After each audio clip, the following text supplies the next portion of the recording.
Can you imagine कि बहुत tiny particles of plastic भी आपके हार्मोनल हेल्थ को डिस्टर्ब कर सकते हैं।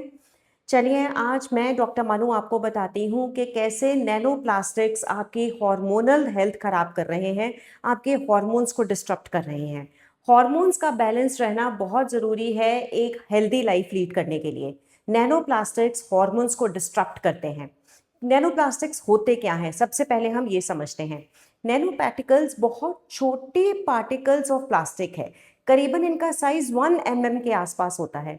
अब आप इमेजिन करें कि जो हमारी हेयर है उसकी थिकनेस ही 70 mm है, तो 1 माइक्रोमीटर कितनी थिकनेस होगी, इतना छोटा पार्टिकल ये होता है। देख नहीं सकते हैं, सिर्फ माइक्रोस्कोप के अंडर ही इनको देखा जा सकता है। हमारी बॉडी में ये कैसे एंटर करते हैं? जो खाना हम खाते हैं, जो पानी हम पीते हैं, जो हवा, जिस हवा में हम सांस ले रहे हैं, इस सब में नैनो पार्टिकल्स ऑफ प्लास्टिक आ चुका है और ये हमारे खाने से, हमारे पानी से और हवा से ही हमारी बॉडी के अंदर जाता है। इससे प्रॉब्लम क्या होती है? ये नैनो प्लास्टिक पार्टिकल्स इतने छोटे हैं कि ये बायोलॉजिकल बैरियर्स को क्रॉस कर लेते हैं।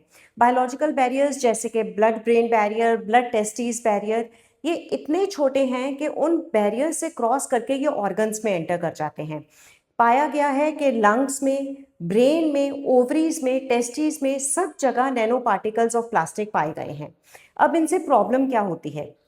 बेसिकली इनमें कुछ ऐसे केमिकल्स होते हैं, पीएफएस, बीपीएस, थायलेट्स, जो कि एंडोक्राइन डिस्ट्रप्टिंग केमिकल्स बोला गया है इनको। ये हमारे हॉर्मोन्स को डिस्टर्ब करते हैं।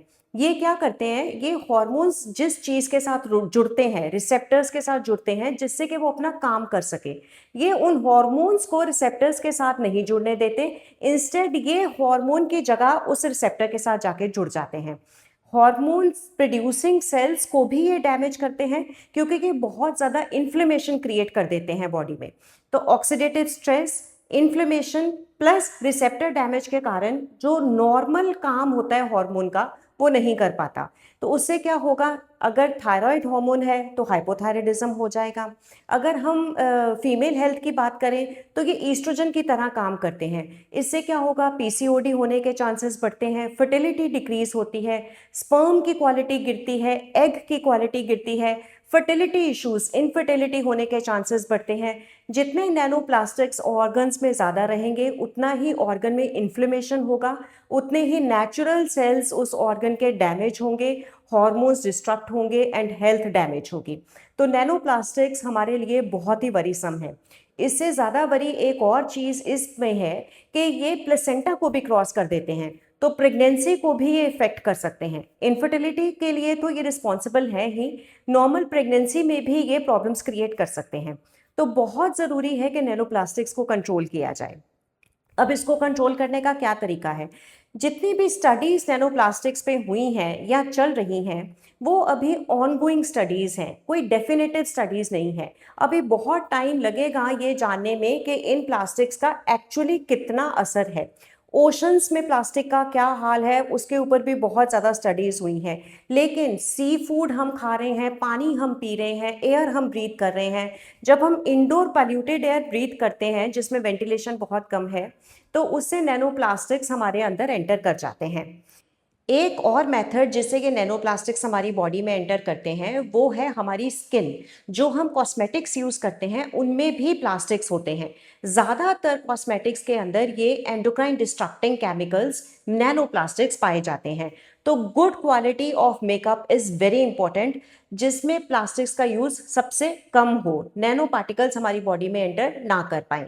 एक और चीज़, टी बैग्स के थ्रू भी नैनो प्लास्टिक्स हमारी बॉडी में एंटर करते हैं। तो नैनो प्लास्टिक्स को कंट्रोल करना बहुत ज़्यादा ज़रूरी है। कैसे कंट्रोल करें? सबसे ज़्यादा जो नैनो प्लास्टिक्स हमारे अंदर आते हैं वो आते हैं पैकेज्ड वाटर से, जो हम वाटर बॉटल्स में पानी पीते हैं उससे, पैकेज्ड फूड से, एंड जो कंटेनर्स हम प्लास्टिक कंटेनर्स यूज़ करते हैं स्पेशली माइक्रोवेव वगैरह में हीट करने के लिए, उससे नैनो प्लास्टिक्स हमारे अंदर एंटर करते हैं। तो आपको सिंगल यूज़ प्लास्टिक को तो बिल्कुल हटा देना है। प्लास्टिक के स्पून से खाना, प्लास्टिक के कंटेनर्स में चीज़ों को गर्म करना, वाटर बॉटल्स प्लास्टिक के रखना, इनको तो आपको हटा देना चाहिए। तो डेफिनेटली नैनो प्लास्टिक्स का कंजम्पशन थोड़ा सा कम होगा। जब भी आपको यूज़ करना है तो आप स्टील या ग्लास के कंटेनर्स को ही यूज़ करें। कोई भी खाना अगर माइक्रोवेव में गर्म करना है तो उसको ग्लास के कंटेनर में ही गर्म करें, चाहे माइक्रोवेव सेफ प्लास्टिक ही क्यों ना हो। इसके साथ साथ कोई ऐसे खाने जो कि प्लास्टिक कंटेनर में आते हैं और आपको सिर्फ गर्म पानी डाल के वो बन जाते हैं, ऐसे खाने भी आप अवॉइड करें, क्योंकि इससे भी माइक्रो प्लास्टिक्स आपके अंदर एंटर करते हैं। अगर आप जिस घर में रहते हैं या जिस रूम में रहते हैं उसकी वेंटिलेशन प्रॉपर नहीं है, तो डेफिनेटली उसकी वेंटिलेशन को आप इम्प्रूव करें, क्योंकि पोल्यूटेड एयर में नैनो प्लास्टिक्स हैं और एयर से वो आपके अंदर जा रहे हैं। अगर ये छोटे छोटे एक्शंस आप लेंगे तो डेफिनेटली नैनो प्लास्टिक्स की एंट्री आपकी बॉडी में कम होगी। जितने नैनो प्लास्टिक ज़्यादा जाएंगे उतनी ही इन्फ्लेमेशन बढ़ेगी, इंसुलिन रेजिस्टेंस इफेक्ट होगी, पीसीओडी के चांसेस, डायबिटीज़ के चांसेस, इनफर्टिलिटी के चांसेस, पीरियड्स में एबनॉर्मेलिटी के chances, hair fall, skin changes, ये सब चीज़ें बढ़ेंगी अगर नैनो प्लास्टिक्स आपकी बॉडी में ज़्यादा एंटर करे तो एसएप आपको ऐसे एक्शंस लेने चाहिए कि आप प्लास्टिक को अपनी लाइफ से हटाएं। Concentrate more on steel and glass containers. अगर आपको मेरी ये इन्फॉर्मेशन अच्छी लगी तो please do like and subscribe.